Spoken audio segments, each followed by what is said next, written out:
Good morning. Winterview back with another brief dialogue on his way to work. Fine sunny morning in his car, dodging pine cones. So, today's topic is going to be on trauma. Dun, dun, dun, trauma. Trauma and spirituality are like peas and carrots. If anyone's ever been to a spiritual type meeting, you will have undoubtedly experienced the traumatized person sobbing as a spiritual guru person tells them it's going to be okay, kind of thing. And often people with trauma or traumas will find themselves gravitating towards spirituality, enlightenment, non-duality, blah blah blah, in the hope that it will resolve trauma. Is this so? Is this the case? Can this happen? Let's find out. Trauma, by definition, is wide and varied these days in terms of how people understand and conceptualize it. Broadly speaking, when something very unpleasant occurs, trauma often is the result, a negative consequence of an unpleasant event that lingers after the event. We've heard of post-traumatic stress disorder, a very common and heavily popularized disorder from psychiatry that people seem to have a growing awareness of. We see it with war veterans coming back from active duty in the field. They often experience symptoms such as flashbacks, negative emotions, depression, addictions, fear of death still lingering, etc. There seems to be some recognition in the diagnostic manual that the person who has experienced trauma has perceived coming very close to death. Thought they were going to die, perhaps even did die, or brought back by gifted medical personnel, perhaps. Perhaps it was an imagined death experience where the actuality of death was very remote, yet the person thought, this is it, I'm dead. So, after the event, something called trauma seems to linger. Sometimes in spiritual circles, you'll hear of trauma being in the body, locked in the body somewhere. The body is traumatized. Some people refer to it as an inner child of sorts, traumatized, unable to move forward, still holding on to past pains, and so on and so forth. Broadly, it's the recognition, I guess, that something felt very close to annihilation, yet pulled through.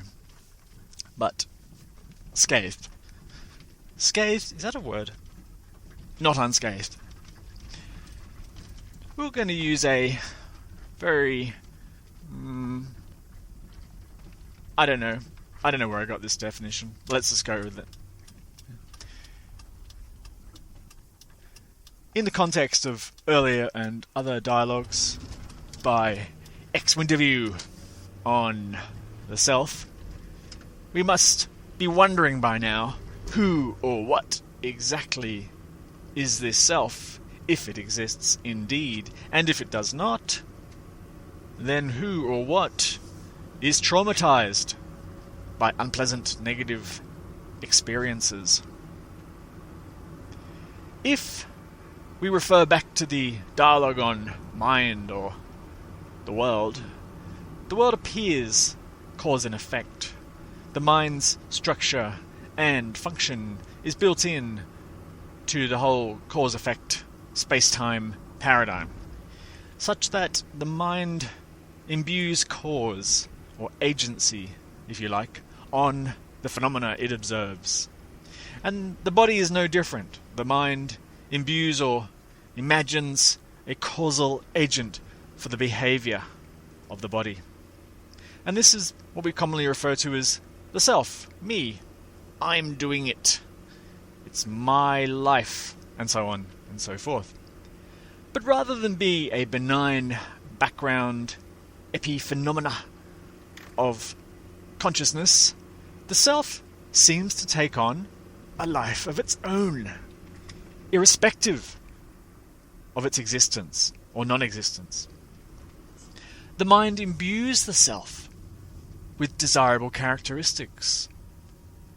Good looks, perhaps, charm, wit, charisma, intelligence, capability, competence, and so on and so forth.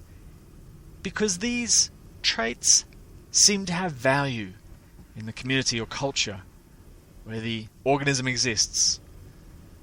Sometimes the mind will artificially attempt to inflate the characteristics beyond what is probably realistic, such that a person might feel unrealistically superior for something they didn't do, or they might upsell themselves very well to others about their skills, their benefits, their amazingness, and so on. And I think we've all had experiences with those types of people.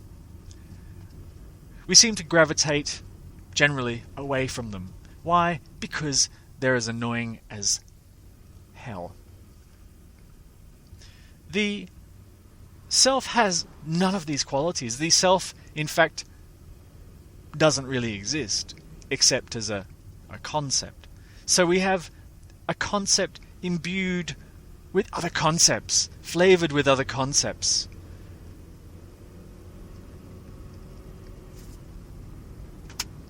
I'm getting dark exhaust fumes jetting out of the truck in front of me. Winterview is choking in his car here. Traumatized now, you might say. So the self becomes this imagined object, this person existing as an object inside the body somewhere, or as the body maybe. And the mind imbues it with characteristics that it likes, charm and wit and so on. But what happens when these characteristics, these parts of ourselves, in fact, that we like, become threatened? What if the evidence of our amazingness is threatened? We see this in social situations frequently. Maybe I'll do a brief dialogue on that at some point. But social situations bring this up, where we often find ourselves selling the self. I'm really good, I'm really amazing, I do this for a living, I earn this much money, look at all my success accessories, my successories that I wear, I'm certainly the man. That kind of thing. And a social faux pas would be to admit limitation or weakness or a problem. You wouldn't do that in public. You would do that with your friends quietly, secretly. Guess what? Secretly, I'm not amazing. And your friends would understand.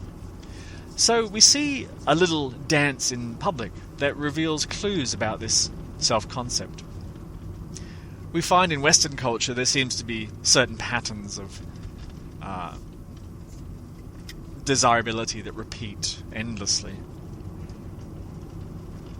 And in one sense, a trauma is a threat, not only to the concepts we have about ourselves, but even the existence of the self itself. The vulnerability of the self is revealed in the moment of trauma, or the moment of danger, in fact. So what happens is, this is just a model, of course, but what happens is the individual experiences an extremely unpleasant event that it has no way to comprehend.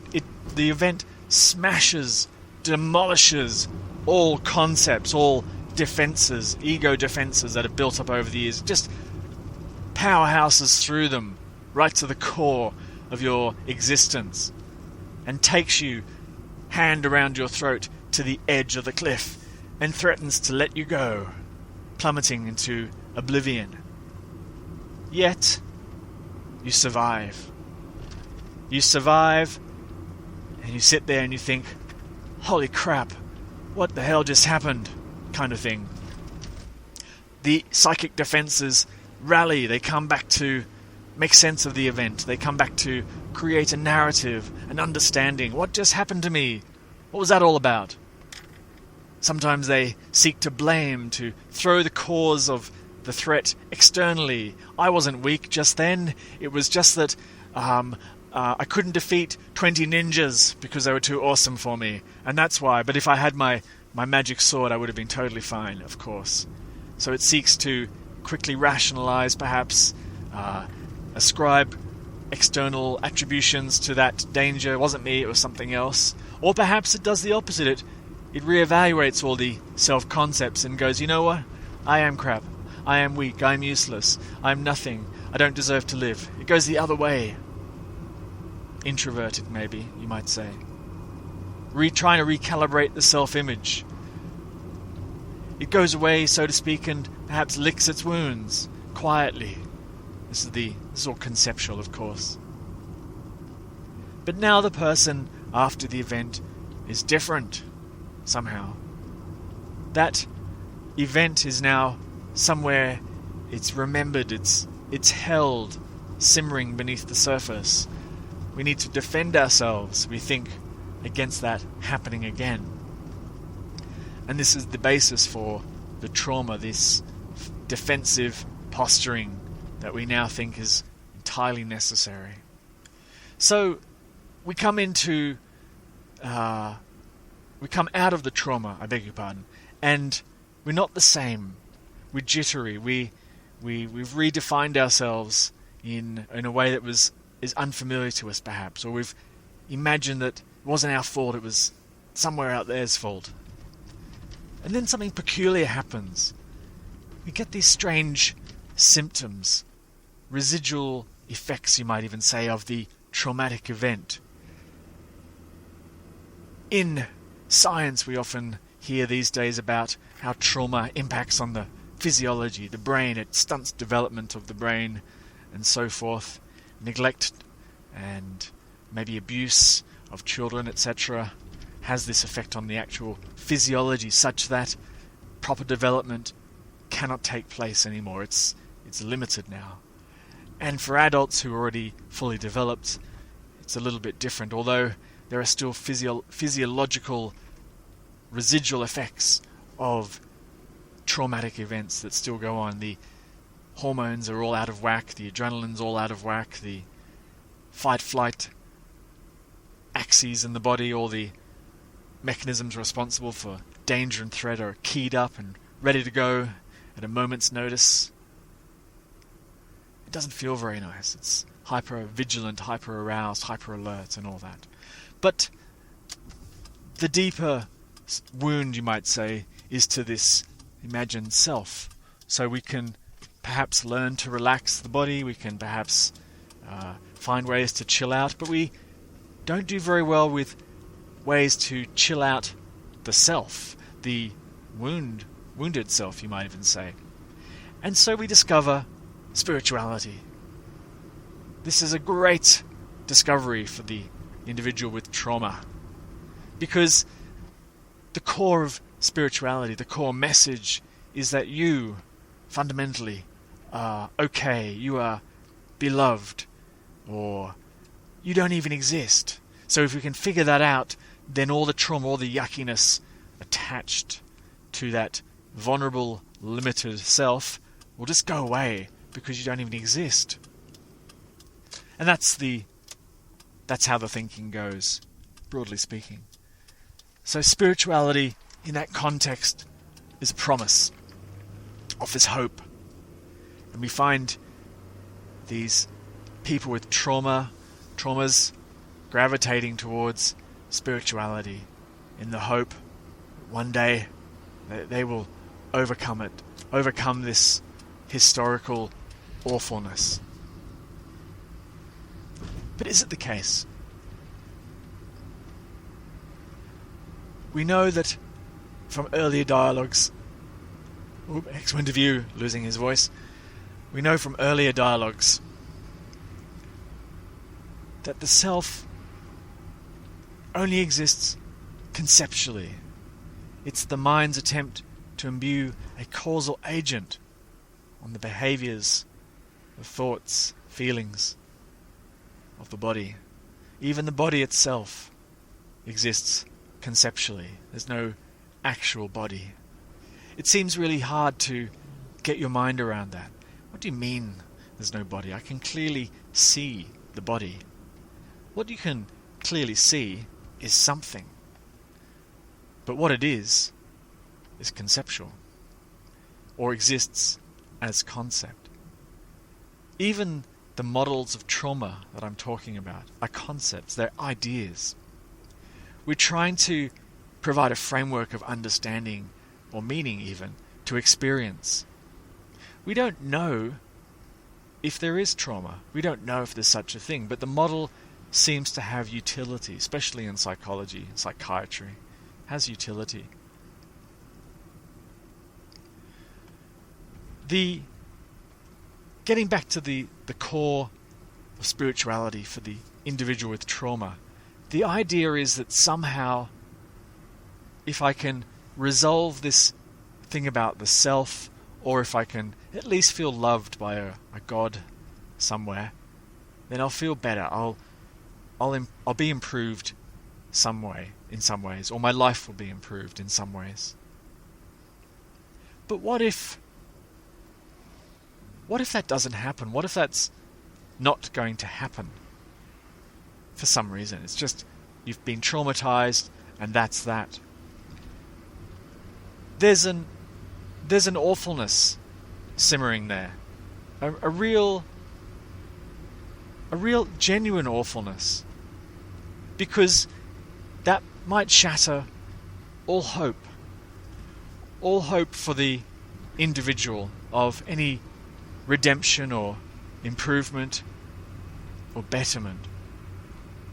And this is the little talked about issue in spirituality, that there might not be any hope for that imagined person. And of course, when I keep saying imagined person, it sounds ridiculous in a way. If it's an imagined person, then what's the problem? The thinking might go. This awfulness that trauma reveals, or it is in fact, is at the heart of it pointing back to, what if my life is awful from this point forward? What if this is it? What if I'm destined to be miserable and unloved? What if this self truly is vulnerable and weak and limited and unloved and unlovable, as I now believe it to be? This points towards the deeper truth, or the deeper concepts of the self, that this self is somehow so it's so vulnerable to this idea of being loved and nurtured and cared for in a very fundamental way, that the trauma has revealed might not be the case. And the mind cannot really resolve this problem. The self that we conceptualize, that we imagine is at the core, is a phantom. It's an absolute phantom. All the concepts that we overlay on this imagined self are illusion, or if you prefer, delusion. But not bad ones. But there is a sense too that that which I am, that ever-present, alive, awake awareness, remains totally untraumatized. It's untraumatizable. Nothing affects it. Nothing affects my very awakeness. the actuality of existence, of life itself. Nothing impacts on it. The phenomenon of stress and trauma, etc., occur in life, in space and time, to the imagined person, where, as we said in another dialogue, that person exists in space and time as concept, and things in that sense can happen to it. But that which I am, the core of my existence, is beyond. It has no objective qualities. Nothing can happen to it. The best I can say is things happen within it, but that's, again, quite conceptual. The qualities of this alive awakeness, as I said, there's no way to describe it, but the best we can come up with is as a stillness, a sort of benign stillness. The experience that some people will report is when all conceptualizing of this self stops or pauses for a moment, there can be quite profound feelings of peace and lovingness and perhaps joy and stillness that's felt in a very wonderful way. These qualities of my existence somehow seem overlaid by my concepts, like all these concepts of self and self-concept, characteristics of the self, etc., somehow seem to overlay or obscure my very essence. You might even just say it like that. Such that I think if I can somehow repair this person who's been damaged, this traumatized person, then I'll return, hopefully, to this primordial lovingness state or deep oneness or union with the divine, something along those lines. But it's an unfortunate reality that which exists in the linear time-space realm cannot jump into the non-linear realm. You cannot have the self experience the no-self. It just doesn't. It's never going to happen. So your trauma, your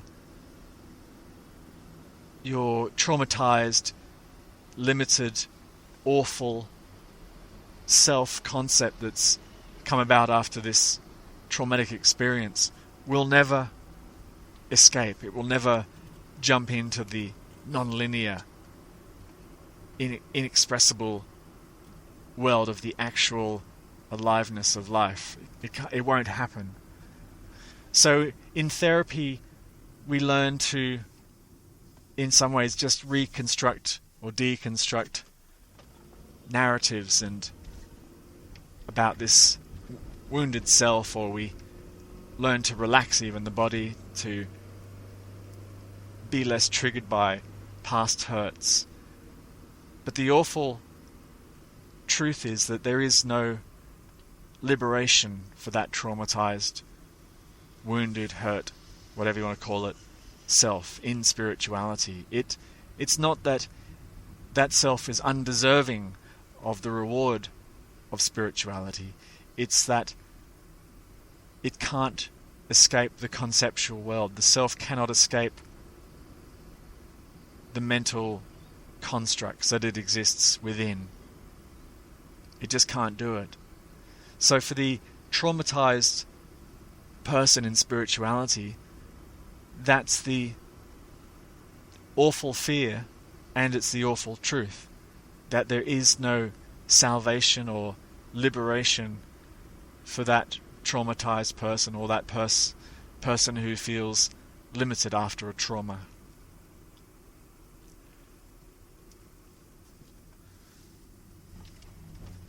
Well, this is a bit of a downbeat talk. I thought it was going to be quite fun. Anyway, where was I?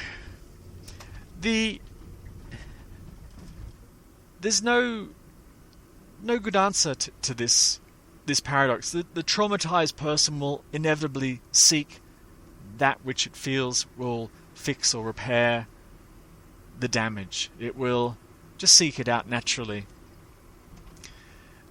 And that's the intelligence functioning of the, you might say, of the body. It just wants to feel comfortable. It wants to try and improve itself.